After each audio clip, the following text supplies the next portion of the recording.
உங்களோட குழந்தை இன்னும் பேசலையா? அப்போ நான் சொல்ல போற இந்த 5 ஸ்டெப்பை ஃபாலோ பண்ணுங்க. ஸ்பீச் டிலே வராமல் தடுக்க கூட இந்த வீடியோ யூஸ்ஃபுல்லாக இருக்கலாம். ஸோ இந்த வீடியோ ஃபுல்லாக பார்த்து சேவ் பண்ணி வச்சுக்கோங்க. வணக்கம், நான் டாக்டர் ஜெரிஷ், குழந்தை மற்றும் பச்சிளம் குழந்தை நல சிறப்பு மருத்துவர். ஃபர்ஸ்ட் இம்பார்ட்டண்டான விஷயம், உங்கள் குழந்தைக்கு காது கேட்குதான்றதை கன்ஃபார்ம் பண்ணுங்க. ஏன்னா காது கேட்கலனாலும் ஸ்பீச் டிலே வரலாம். காது கேட்கறதுல ஏதாச்சும் ப்ராப்ளம் இருக்க மாதிரி இருந்துச்சுன்னா உடனே பீடியாட்ரிஷனை கன்சல்ட் பண்ணுங்க.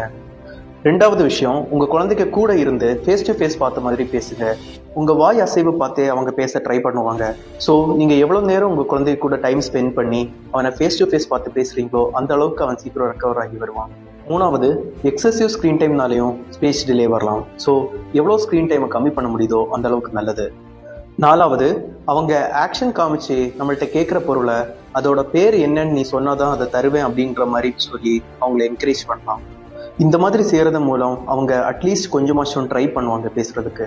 அஞ்சாவது, ஆட்டிசம் ஸ்பெக்ட்ரம் டிசார்டர் இருந்தால் கூட ஸ்பீச் டிலே வரலாம். ஸோ அந்த மாதிரி சிம்டம்ஸ் ஏதாச்சும் இருந்துச்சுன்னா உடனே பீடியாட்ரிஷனை கன்சல்ட் பண்ணுங்க. ஸோ மேக்ஸிமம் பேரண்ட்ஸுக்கு இந்த வீடியோவை ஷேர் பண்ணுங்க. நம்ம சேர்ந்து அவேர்னஸ் கிரியேட் பண்ணலாம்.